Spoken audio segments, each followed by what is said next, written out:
본문을 통해서 설교 제목은 천국은 왜 겨자씨인가 라는 제목을 잡았습니다. 오늘 설교는 지난주 설교의 하편이라고 생각하시면 됩니다. 지난주 예수님의 부활했던 그 장면을 읽었습니다. 잠깐 한번 생각해 볼까요? 지난주 설교 들은 것. 고린도전서 15장에는 사도 바울이 예수님이 부활하셨다는 사실을 법적인 효력이 있는 증인들을 동원해서 증명합니다. 예수가 진짜 부활했다. 예수가 부활한 그 사실을 본 사람들이 지금도 살아있다. 이런 내용입니다. 근데 제가 지난주에 그런 말씀을 드렸어요. 사실 예수님의 부활, 특별히 오늘날 우리 대한민국 상황에서는 예수님의 부활은 증명할 필요가 없다고 말씀드렸습니다. 그 이유는 첫 번째는 예수를 믿는 우리들은 예수님이 부활했다는 사실이 증명되어 있기 때문에 믿은 것이 아닙니다. 우리는 예수를 믿었고 그가 부활하셨다는 사실을 믿습니다. 예수님의 십자가에서 달려서 돌아가셨고 부활하셨던 사실을 믿는 저와 여러분들에게는 구원이라는 축복을 받았습니다. 그러니까 우리들은 사실 예수님의 부활을 증명하지 않아도 믿습니다. 두 번째, 예수님의 부활을 증명할 필요가 없는 이유는 사람들이 강력한 그 어떤 증거를 들이댄다 하더라도 예수를 믿기를 거부하는 사람들은 결코 믿지 않을 것이기 때문입니다. 다시 말해서 예수가 부활했다는 증거가 없어서 사람들이 안 믿는 것이 아닙니다. 믿기를 거부하기 때문에 안 믿는 것입니다. 그래서 부활을 증명하는 것은 무의미합니다.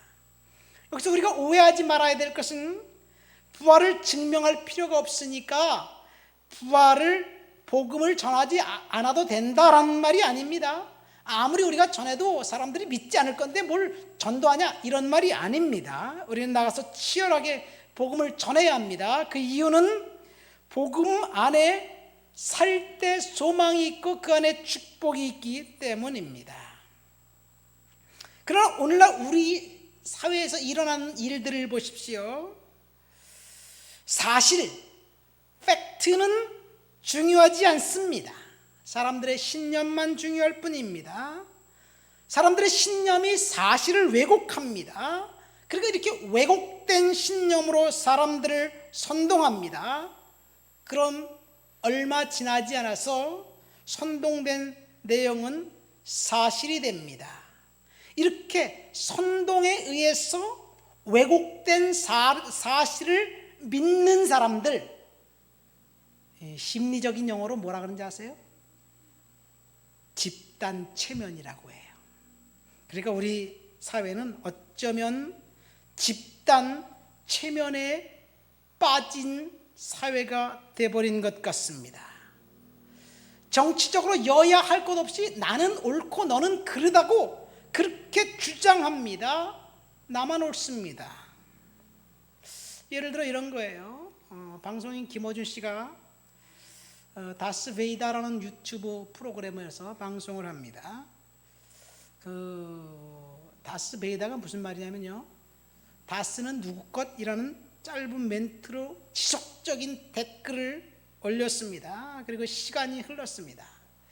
사실관계를 따지지 않고 사람들이 믿게 되었습니다. 다스는 이 전임 대통령인 이명박 대통령의 것이고 그 사람은 파렴치한 사람이다, 뭐 이런 주장이에요.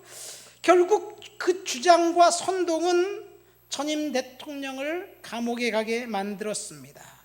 언론을 통해서 지속적으로 집요하게 일관적으로 의도를 갖고 주장하면 그것이 진실인지 아닌지는 상관이 없어집니다. 시간이 지나면 가짜가 진짜로 둔갑합니다. 여기서 진실은 알 필요가 없습니다. 사람들의 마음속에 들어온 가짜 정보가 진짜가 된 거예요. 이게 집단 체면입니다. 지난 추석 즈음에 신문에 이런 기사가 났어요. 이웃과 고기 나눠 먹고 단식으로 속죄. 세상에는 이런 명절도 라는 기사입니다. 여러분, 그 신문 기사를 보면 이슬람의 라마단 금식월을 소개하는 기사입니다. 타이틀만 봐서도 그렇고 그 내용을 보면 이슬람에 대해서 굉장히 호의적이고 호감을 갖게 기사가 기록되어 있습니다. 사실관계를 무시한 선동입니다. 어제 신문에 보면 프랑스에서 무함마드 조롱해 이슬람 신자 역사 교과서 잔혹하게 목 잘라 살해라는 기사가 있습니다.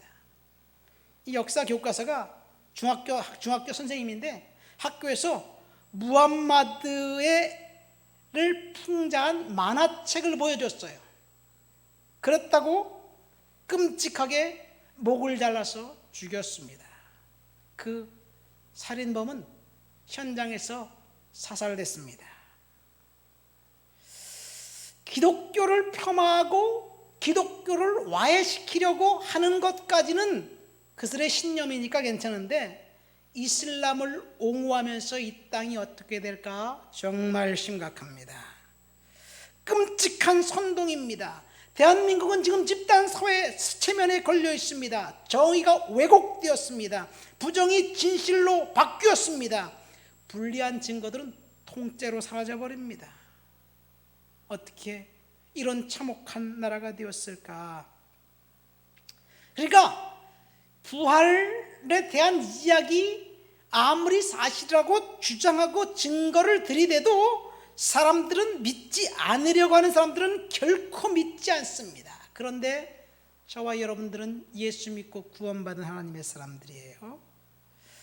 예수님의 십자가 사건과 보혈의 은혜가 저와 여러분들을 죄에서 용서하시기 위한 하나님의 대속적인 죽음과 사랑이었습니다. 그 은혜로 우리는 구원받았습니다. 여러분, 구원은 뭡니까? 구원은 우리가 죽으면 천국 가는 거예요. 영혼은 천국 가는 겁니다. 우리가 천국 간다는 말은 우리가 죽어서 천국 가면 그 나라는 하나님의 나라예요. 우리 하나님의 통치 안으로 들어가는 것을 이야기합니다. 거기에는 하나님의 보좌가 있고 어린 양과 24 장로들, 그 다음에 하나님을 찬양하는 스랍들과 천사들, 생명수 강과 생명나무, 여러분 천국의 모습입니다. 그것은 우리가 죽은 다음에 갈 것이에요. 하나님의 통치 아래 있는 것입니다. 아무도 부정하지 않습니다. 그렇다면 여기서 질문 하나 더 있습니다. 예수님이 십자가를 지시고 돌아가신 이유는 오직 우리 영혼만 구원시키려고 돌아가셨나요? 이 세상에서 우리 삶은 어떻게 살아야 되나요? 그러니까 예수님의 십자가의 강력한 은혜는 우리가 죽은 다음에 천국 가는 것은 물론이고 이 땅에 살면서도 우리들에게 영향을 미치는 거예요. 그러니까 부활의 축복은 우리가 이 땅에서 구원받은 사람답게 하나님의 통치 아래서 살아가는 하나님의 백성이 되는 것을 의미합니다. 그러니까 우리는 하나님 나라의 시민이 됨과 동시에 대한민국 국민이기도 합니다. 부활은 하나님 나라 시민인 저와 여러분들에게 절망에서 희망의 나라로 옮긴 것을 이야기합니다. 오늘 본문 말씀을 보세요. 천국은 마치 사람이 자기 밭에 갖다 심은 겨자씨 한 알과 같다고 말씀하셨습니다. 왜 하필이면 천국을 겨자씨 한 알에 비유했을까요? 왜 겨자씨인가? 오늘 설교의 제목입니다. 우리 천국에 대한 개념 정리부터 다시 한번 해보겠습니다. 천국, 사실 천국은요 신약 성경에만 나와 있습니다. 구약 성경에는 천국이라는 단어가 없어요. 처음 하셨죠? 그런데 구약에는 지옥을 뜻하는 스올이라는 단어가 66번 나옵니다. 한국어 성경에는 음부라고 번역하기도 하고 그냥 원어 그대로 스울이라고도 번역되어 있습니다. 그러나 에녹과 엘리야가 하나님 앞에 승천한 것을 볼 때 분명히 천국은 있습니다. 구약에도 천국과 지옥 내세 개념은 있습니다. 다만 드러나지 않을 뿐입니다. 그런데 신약에 와서 천국의 정체가 드러났고 폭로되었습니다. 신약 성경에 오면 천국을 지칭하는 단어가 3개가 나옵니다. 3개. 첫 번째 단어는 낙원이라는 단어예요. 낙원. 영어 성경에는 파라다이스라는 말입니다. 낙원, 파라다이스, 이것이 우리가 죽고 난 다음에 갈 그 장소입니다. 근데 이 낙원이라는 말은 성경에 딱 3번 나와요. 첫 번째는 예수님이 십자가에 달려 돌아가셨을 때 한편 강도가 그렇게 말하죠. 예수님, 하나님의 나라에 들어가면 나를 좀 기억해 주십시오. 그러니까 예수님이 그 강도에게 뭐라고 말했습니까?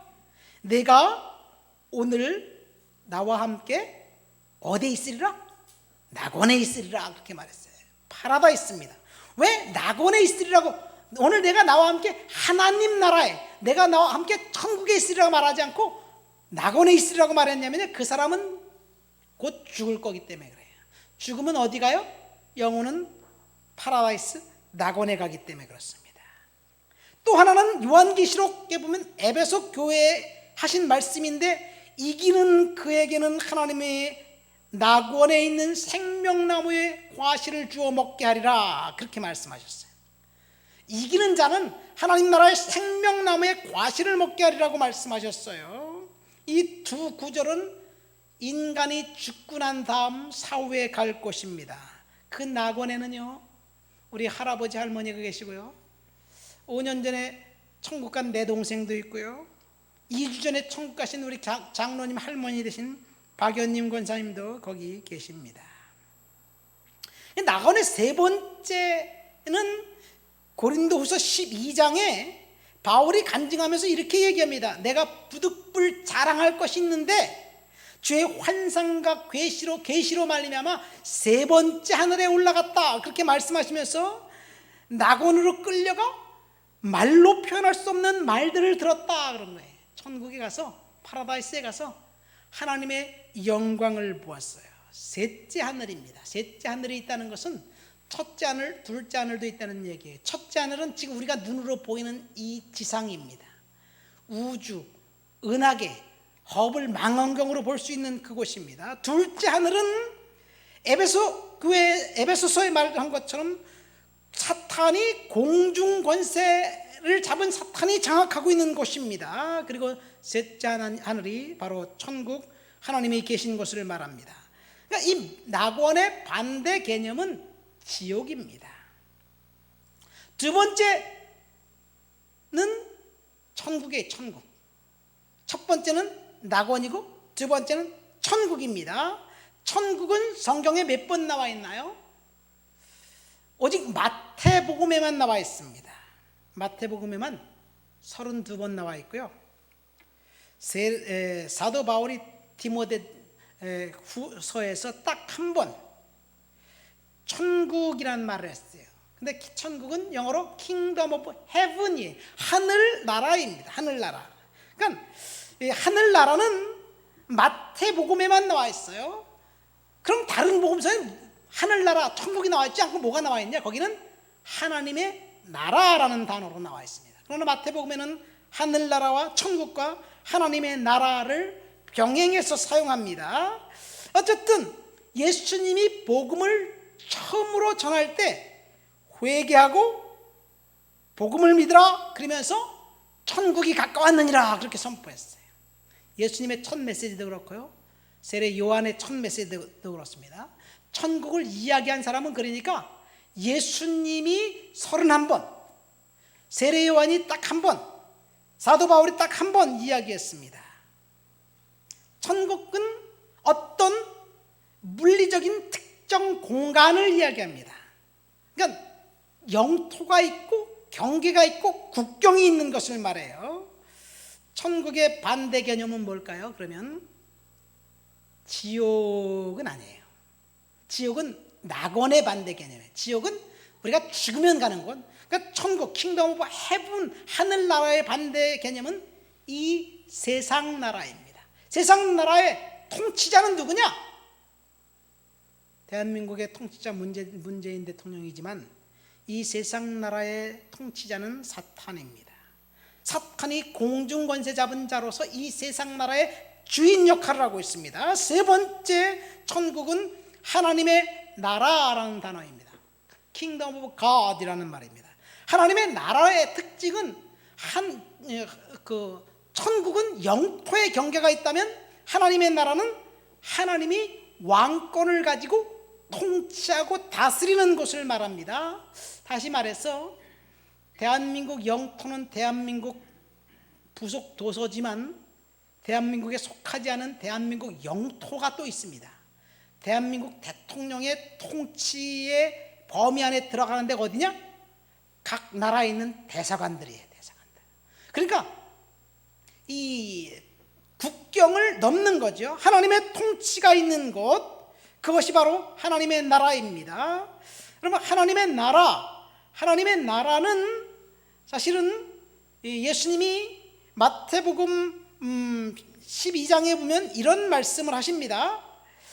예수님이 귀신을 쫓아냈을 때 귀신의 왕 바알세불을 쫓아내니까 바리새인들이 이렇게 얘기합니다. 저가 귀신의 왕 바알세불을 힘입어 귀신을 쫓아냈다, 이렇게 비난합니다. 그러니까 예수님이 이렇게 말씀하셨어요. 내가 하나님의 성령을 힘입어 귀신을 쫓아낸 것이면 하나님의 나라가 이미 거기에 임했다라고 이야기합니다. 다시 말해서 성령의 능력이 임하는 곳, 거기에 하나님의 나라가 임하는 거예요. 아까 이 세상은 누가 통치하는 곳이라고 그랬어요? 사탄이 통치하는 것이에요. 근데 사탄이 통치하는 것인데 성령이 임하고 하나님의 나라가 임합니다. 이것이 바로 하나님의 나라입니다. 그러니까 구약에서 사탄의 정체가 폭로되지 않았기 때문에 공중권세 잡은 사탄이 세상을 꽉 지배하고 있어요. 그런데 예수님이 오셔서 이 그리스도의 보혈로 사탄을 결박하고 사탄을 묶고 하나님의 나라가 이 땅에 오게 된 거예요. 하나님의 나라의 반대 개념은 사탄의 나라입니다. 우리가 하나님의 통치 아래 사는 천국의 백성들이 하나님의 통치 아래 사는 사람들입니다. 사탄의 통치 아래 사는 사람들은 지옥 갈 사람들이, 세상 사람들이. 그러니까 우리는 명확하게 이 세상은 사탄이 통치하지만 하나님의 은혜 아래 살고 있는 사람들이에요. 예수를 믿는 저와 여러분들은 그리스도의 보혈의 은혜로 우리가 죽으면 천국 가는 것은 기정사실이지만 이 땅에 살면서 하나님의 은혜와 통치와 축복 안에 살아가는 거예요. 그런데 가만히 생각해 보세요. 사람들에게 천국 갈 확신이 있습니까? 이렇게 물어보면 어제까지는 천국 갈 확신이 있었는데 오늘 가만히 생각해보니까 천국 갈 수 없을 것 같아. 왜 그러냐면요, 양심적이고 도덕적인 것 같아요.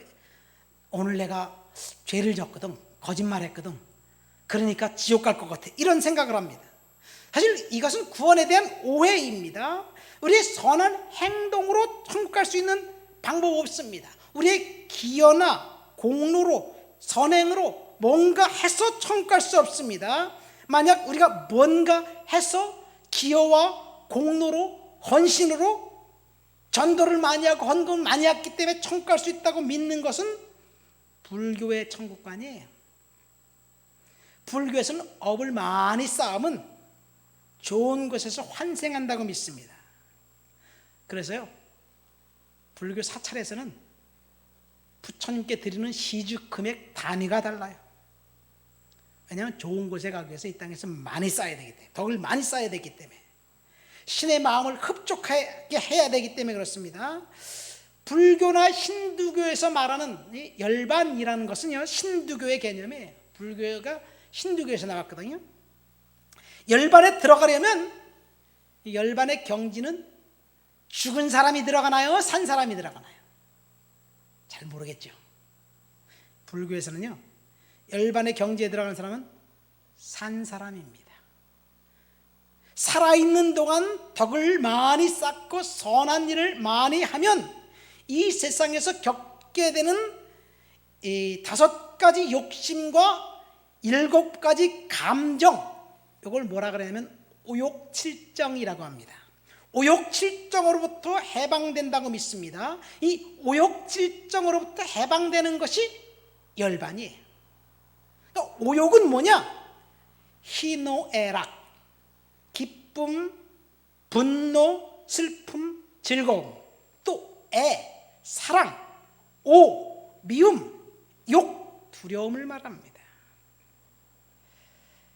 그리고 5가지 욕심은 재물욕, 명예욕, 식욕, 수면욕, 색욕, 이렇게 얘기합니다. 이런 오욕칠정의 감정으로부터 자유로워진 사람은 해탈의 경지에 이르러요. 그래서 이 무념무상해요. 어떤 유혹이 와도 이길 수 있습니다. 근데 이 경지는 죽어서 이루는 게 아니에요. 살아서 있을 때 부단히 노력하고 도를 닦으면 성취할 수 있다고 생각합니다. 그럼 불교에서 죽으면 어떻게 되나요? 영혼은 구천을 떠돌게 되는데 이것이 지옥이에요. 왜 불교에서 사욕 49제를 지냅니까? 49일 동안 구천을 떠돌고 다니기 때문에 그 49제 때 그 가장 대표적인 49제가 천도제예요. 천도제를 드리면 이 영혼이 더 좋은 곳으로 가서 그곳에서 새롭게 태어난다고 믿기 때문에 그렇습니다. 어떤 의미에서 보면 죽은 자들은 영혼은 구천을 떠돌고 지옥 갈 수밖에 없어요. 그래서 불교에서는 지옥이 세분화되어 있습니다. 천국은 없어요. 극락이라는 말이 있는데 극락이 천국 같은, 불교에서 말하는 극락, 왕생하세요. 극락, 이것이 천국의 개념과 비슷하지만 실체는 없습니다. 우리는 행위로 천국 갈 수 없습니다. 그리스도의 보혈을 믿는 믿음으로 천국 갑니다. 왜 그러냐? 예수를 믿고 우리 죄가 용서받았기 때문에 그래요. 그래서 우리는 천국 갑니다. 예수님과 함께 십자가에 달려 죽었던 강도, 그 강도에게 주님이 오늘 내가 나와 함께 낙원에 있으리라 말한 것은 그가 생전에 한 일은 악한 일만 했어요. 선행을 아무것도 안 했습니다. 사악한 일만 했어요. 그런데 주님 만났기 때문에 천국 갑니다. 이것이 구원입니다. 그런데 문제는 우리가 이 땅을 살아가는 동안 어떻게 살아가야 되느냐라는 문제예요. 오늘 말씀의 핵심입니다. 우리가 이 땅을 살아가는 동안 하나님의 통치인 천국에서 살아가는 사람들이에요. 하나님의 통치란 말은 다시 말해서 하나님의 법 아래 사는 사람을 말합니다. 이 세상의 주인이 사탄이라서 사탄의 법을 떠나서 하나님의 법 아래 살아가는 사람, 그것을 말합니다. 그래서 날마다 저와 여러분들이 하나님의 인도와 하나님의 은혜를 따라 살아가야 하는 거예요. 이 세상은 사탄이 지배한다고 그랬죠? 가만히 생각해 보세요. 이 세상이 사탄이 지배하기 때문에 구약 성경에는요, 예수님 오자마자 사탄을 결박하고 사탄을 묶고 사탄을 축출했어요. 구약 시대는 사탄이 강력하게 지배하고 있었기 때문에 하나님을 잘 믿다가도 금방 우상 숭배 죄에 빠집니다. 사사기만 그런 것이 아니에요. 이스라엘의 구약 성경 역사를 보면요, 하나님을 잘 믿던 다윗도 어느 날 갑자기 범죄하고, 하나님을 잘 믿던 솔로몬도 어느 날 갑자기 범죄하고 막 이렇게 돼요. 왜냐하면요, 이 세상에 사탄의 권세 아래 있기 때문에 쉽게 죄악에 빠질 수밖에 없습니다. 그래서 우리는 하나님의 은혜로 사탄과 싸워 이길 수 있는데, 그 이유는 예수 그리스도의 보혈의 능력으로 우리는 이미 이긴 자가 되었습니다. 가만히 생각해 보세요. 이 세상은 이미 사탄이 지배하는 왕국이에요. 하나님의 은혜, 보혈이 우리들에게 임하지 않으면 이렇게 생각하면 돼요. 돼지를 목욕을 다 시켜놔서 깨끗하게, 아주 깨끗하게 만들었는데 눈 깜짝할 사이에 돼지 우리에 가서 뒹굴면 오물투성이가 되는 것처럼 마찬가지. 이 세상은 사탄이 지배하는 것인데 우리가 하나님의 보혈의 은혜를 잊어버리면 눈 깜짝할 사이에 죄의 오물을 뒤집어 쓸 수밖에 없는 그런 상태가 되는 거예요. 그런데 예수님이 오시자마자 사탄을 결박하고 사탄에 짓눌려 있던 사람들을 해방시켜 주셨고 사탄의 정체를 드러나게 하셨습니다. 마치 빛이 비추자 어둠이 물러간 것처럼 말입니다. 언젠가도 제가 말씀드렸던 것처럼 예수님이 병든 자들을 고쳐주실 때 내 믿음이 너를 구원하였느니라, 평안히 가라, 믿음대로 될지어다, 이런 말씀을 하시면서 병든 자를 고쳐주셨어요. 그런데 예수님이 묻지도 않고 따지지도 않고 질병을 치료해 주신 사람들이 있어요. 믿음을 물어보지도 않았습니다. 주변에 누군가가 믿음을 가지고 예수님께 오지도 않았습니다. 그런데 예수님이 묻지도 않고 따지지도 않고 치유해 주셨어요. 누구냐? 귀신에 사로잡혀 있는 사람들이에요. 사탄에 사로잡혀 있는 사람들. 예수님은 사탄을, 귀신을 결박하기 위해서 이 땅에 오셨기 때문에 예수님이 지나가는 자리에 사탄은 그냥 있을 수가 없어요. 마가복음 5장에 보면 거라사인의 광인, 군대 귀신 들렸던 사람이 나옵니다. 예수님이 그곳에 배를 타고 풍랑을 뚫고 가셔서 그 귀신을 추출하고 다시 돌아옵니다. 근데 예수님이 한마디도 안 해요. 근데 귀신이 먼저 알아보고 나를 보내지 마세요, 나를 돼지떼에 보내주세요, 막 이렇게 예수님에게 요청합니다. 마가복음 9장에 보면 이 귀신 들린 어떤 아들을 데리고 온 그 아버지가 나옵니다. 예수님이 그 아버지의 말을 듣고 귀신아, 그 아이에게서 나오고 이제 다시 들어가지 말아라, 이렇게 명령합니다. 그러니까 그 아이가 경련을 일으키고 쓰러져서 죽은 것 같이 돼요. 예수님이 그 아이를 일으킵니다. 그때 제자들이 묻습니다. 왜 우리는 귀신을 내쫓지 못했나요? 근데 제자들은 그 전에 귀신을 내쫓았어요. 근데 예수님이 기도 외에는 이런 종류가 나갈 수 없다, 그렇게 말씀하셨습니다. 어쨌든 사탄을 결박하는 것은 기도의 능력으로 가능합니다. 우리가 이 땅에 하나님의 통치 아래 살면서 사탄을 결박하는 기도의 능력을 갖고 살아야 될 줄 믿습니다. 구원받은 우리가 어떻게 살아가야 되느냐? 오늘 말씀 보면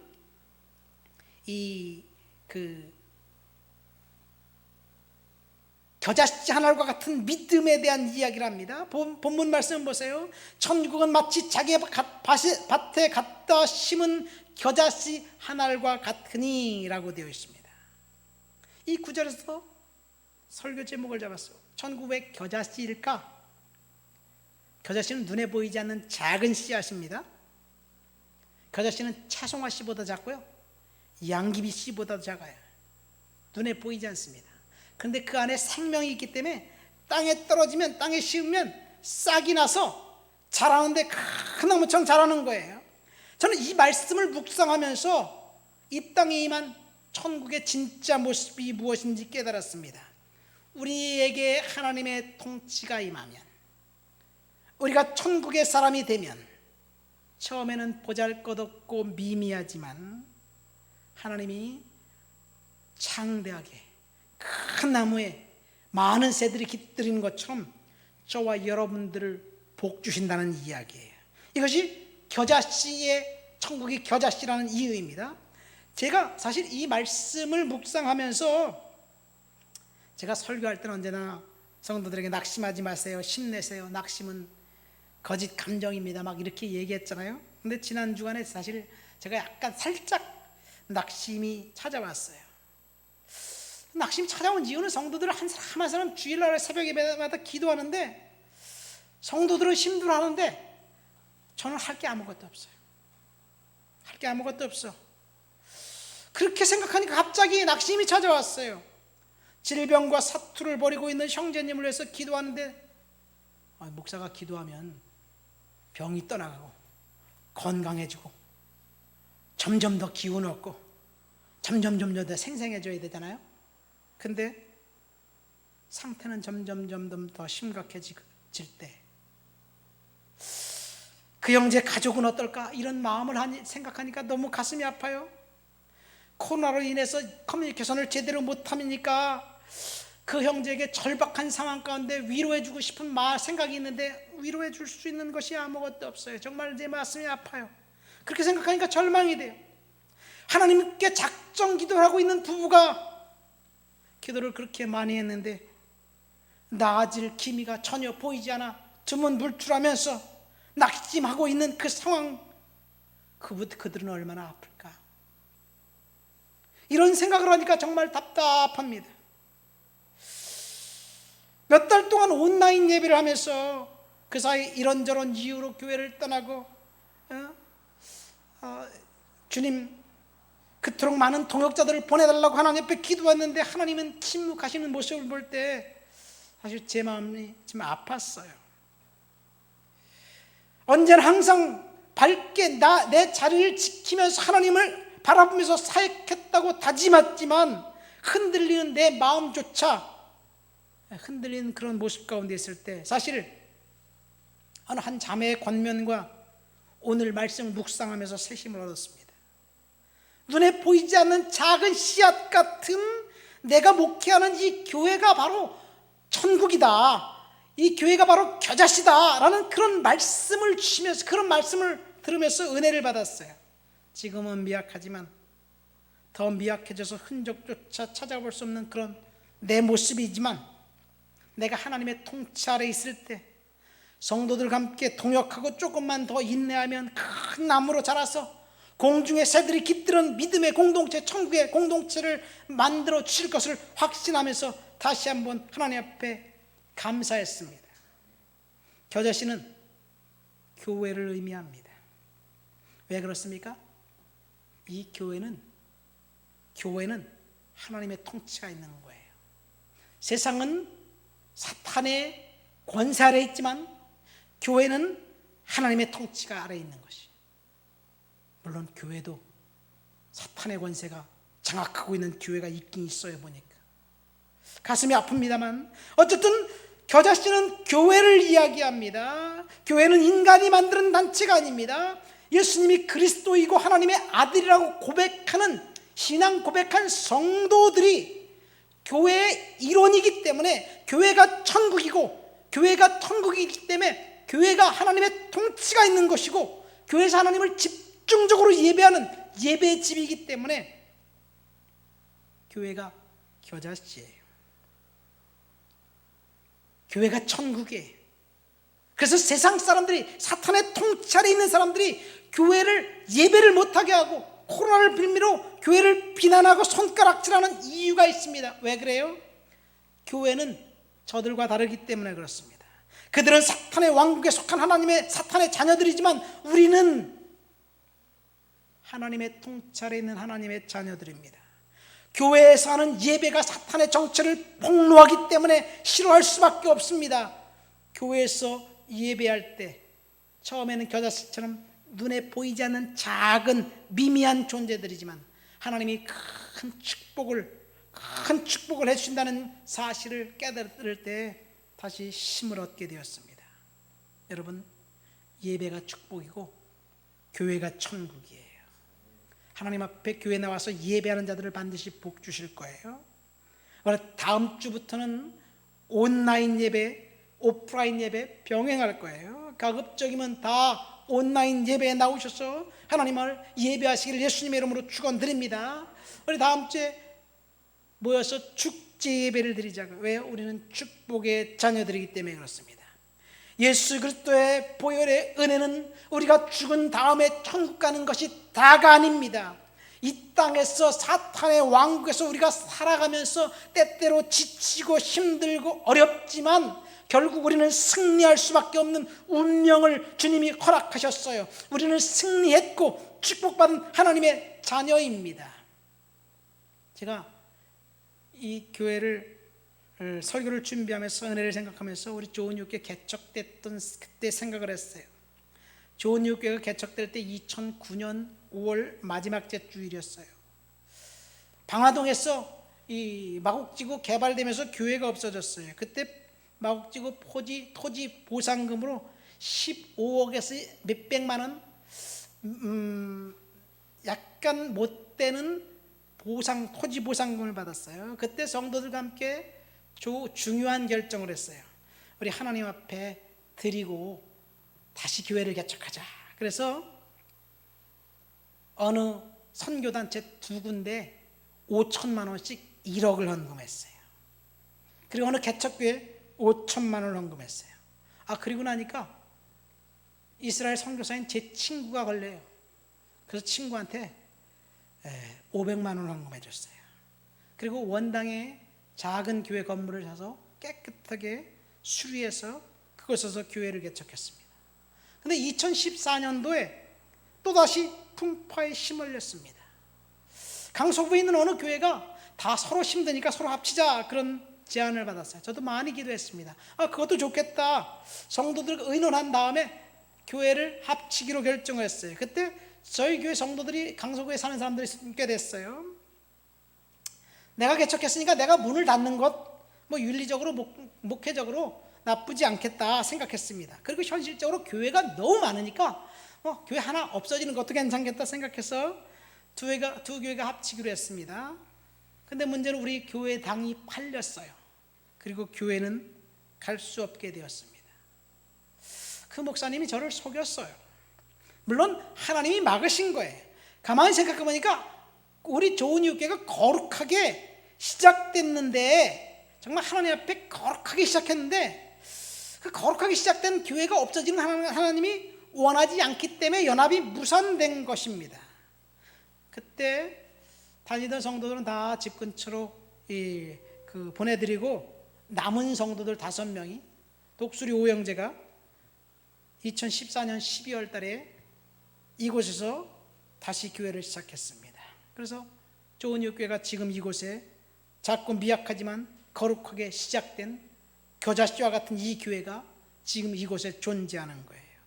하나님께서 새롭게 하실 일이 있습니다. 저는 지금까지 우리 교회가 미약한 겨자씨 하나가 같지만 하나님의 말씀을 통해서 은혜를 받고 격려를 받고 그리고 하나님이 교회를 통해서 이룰 일을 믿습니다.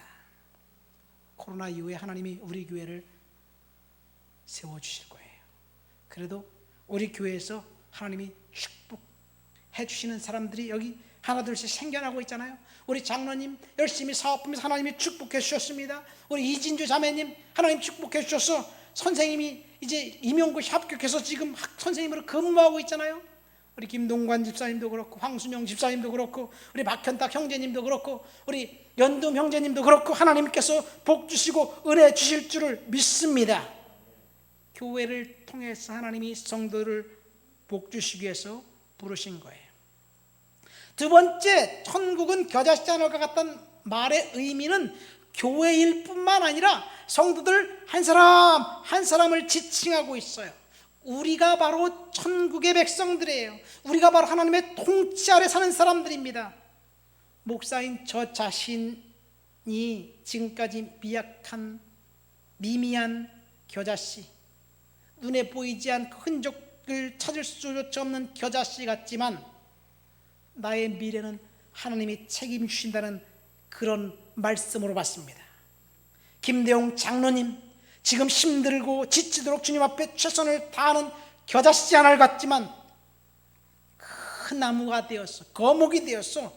하나님께서 그를 통해서 놀라운 일들을 이루실 거예요. 김동관 집사님, 황순영 집사님, 최정임 집사님, 연둠 형제 부부, 김유경 집사님, 이성남 권사님, 이현자 집사님, 연로하신 우리 권사님들, 청년들, 결혼한 박병선 자매님, 박계남 자매님, 김명신 자매님, 우리 김민현 자매님, 여러분 천성대 형제 부부, 하나님께서 한 사람 한 사람씩 하나님의 통치 아래 살아갈 때 겨자씨가 큰 나무가 되는 축복을 허락해 주실 줄 믿습니다.